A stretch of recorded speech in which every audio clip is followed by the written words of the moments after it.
Somewhere right now, in a quiet room filled with photos she no longer recognizes, Eleanor is sitting by a window. She is still here. She breathes, she smiles at the warmth of the sun, and she feels the touch of a hand on hers, even if she can't remember the name of the man holding it. To the world, she is a fading shadow. But before the fog took everything, Eleanor sat down to leave a breadcrumb trail back to her soul. She captured her spirit on a page, knowing that one day the paper would have to remember what her mind could not. Before we open her heart, I invite you to join us here at Voices on Paper. We preserve the stories that time tries to erase.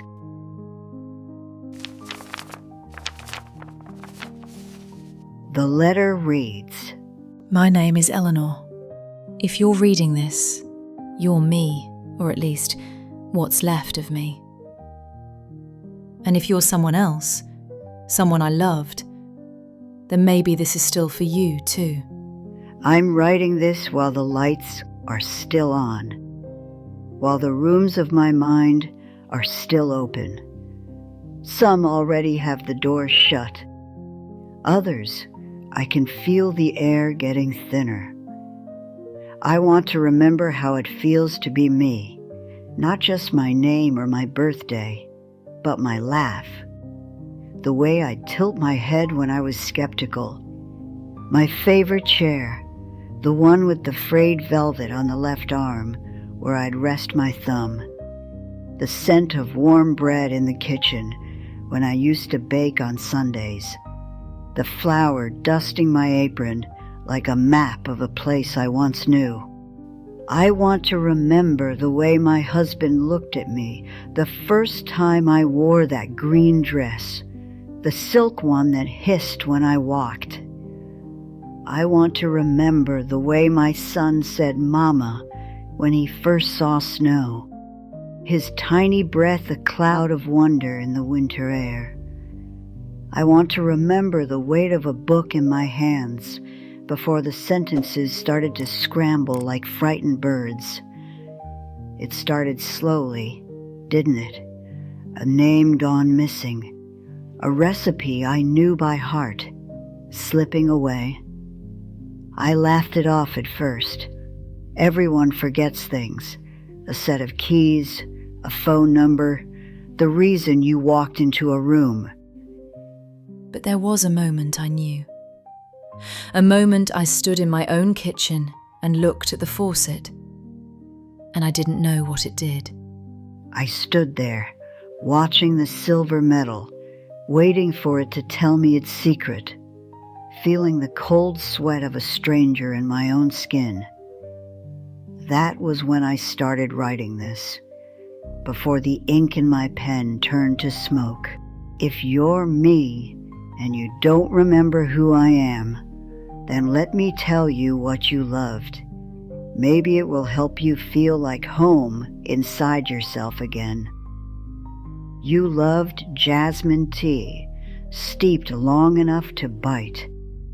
You loved old books and the smell of libraries, that intoxicating scent of vanilla and dust. You cried during commercials about dogs and soldiers. You hated mornings, the way the light demanded things of you. But you loved quiet sunrises when the world felt like it belonged only to the birds. You loved music.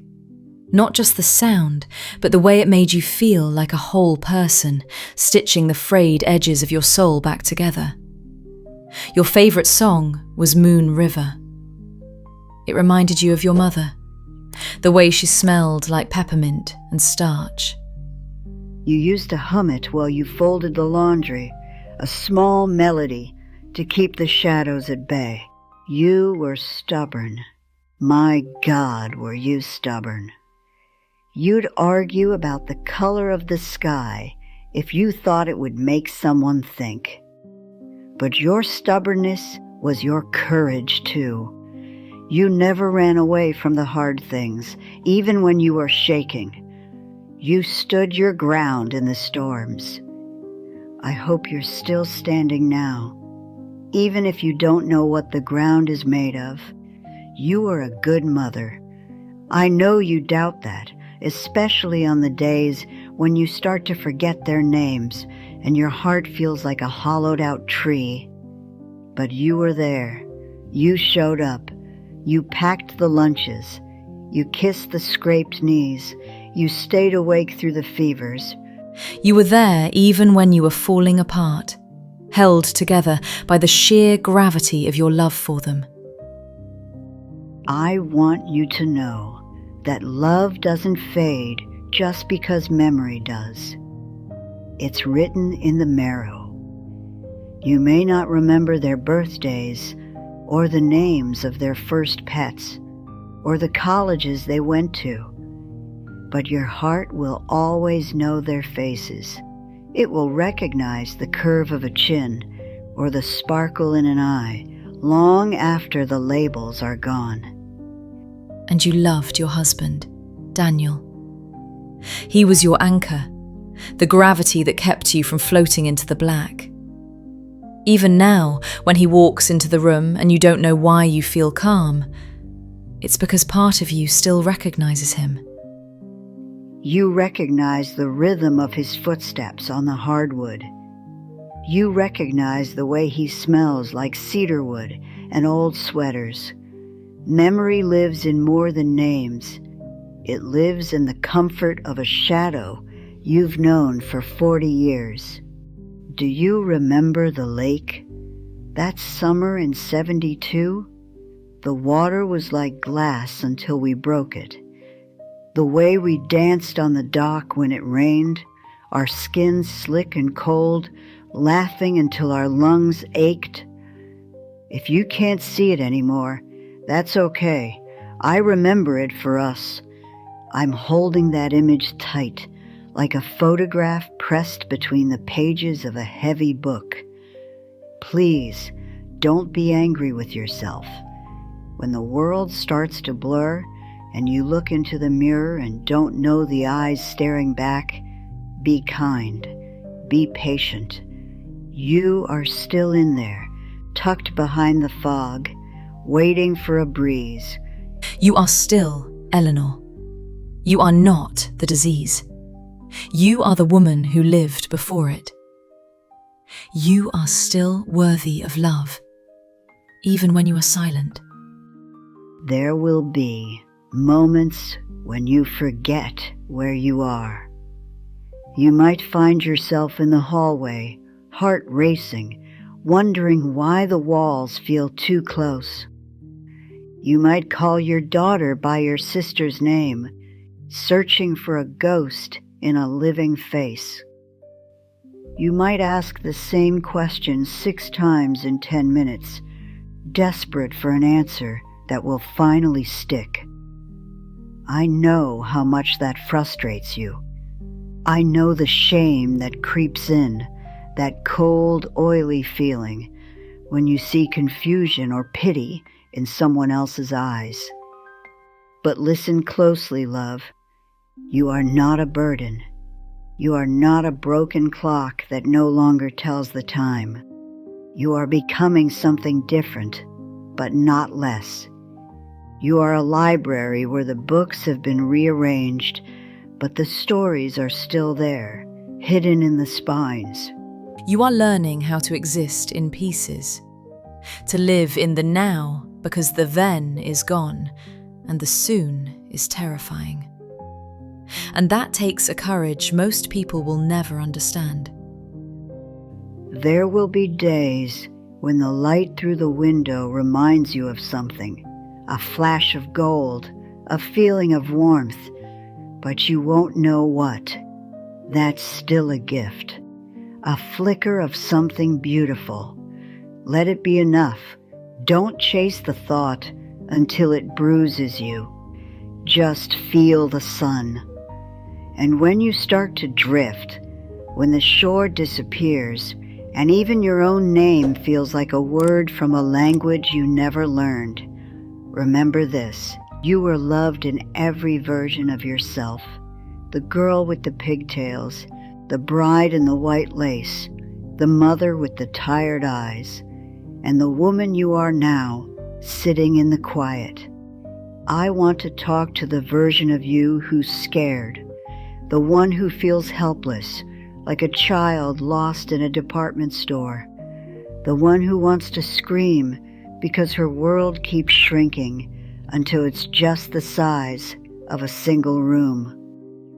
You've done enough. You've given enough. You've been more than enough.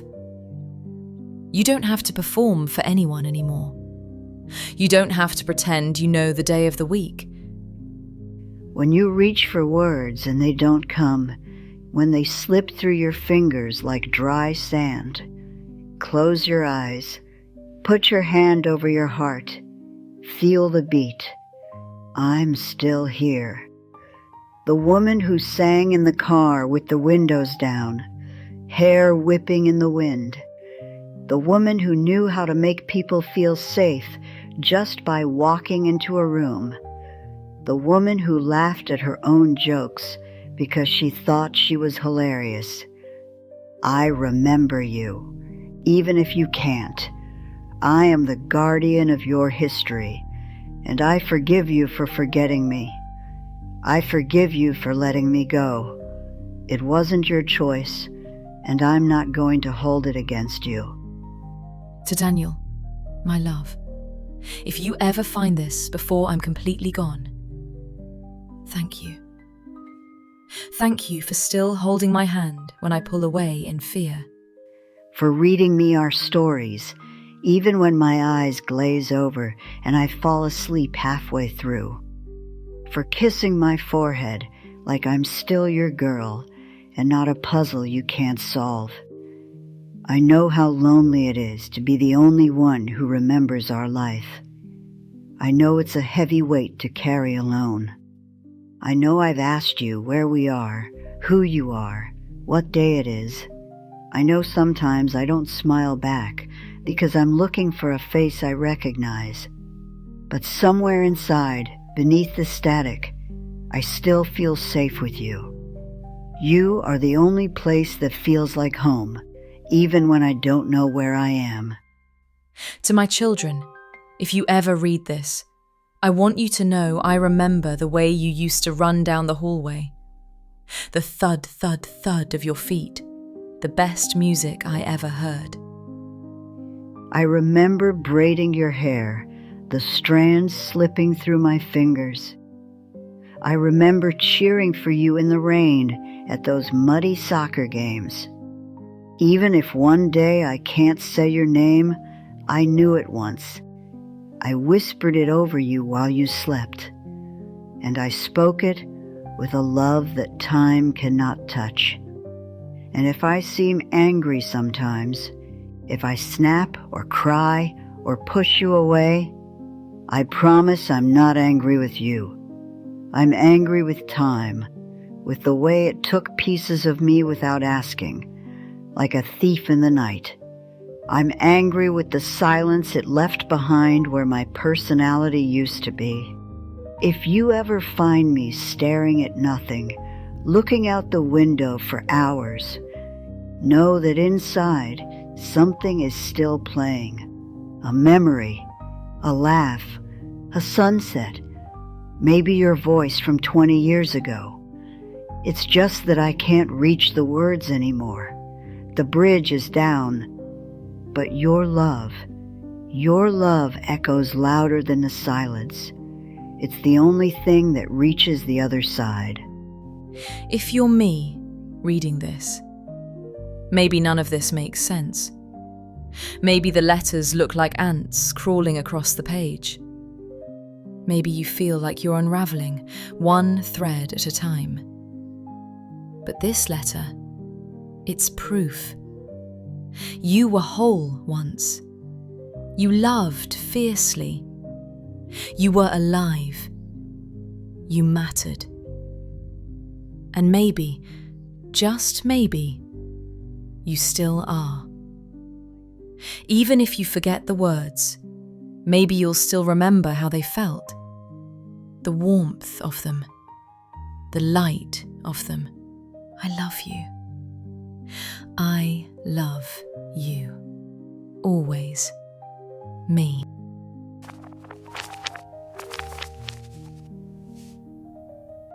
If this letter stayed with you, even for a moment, then let it linger. Let it remind you that the people we love are never truly gone, even when their memories are.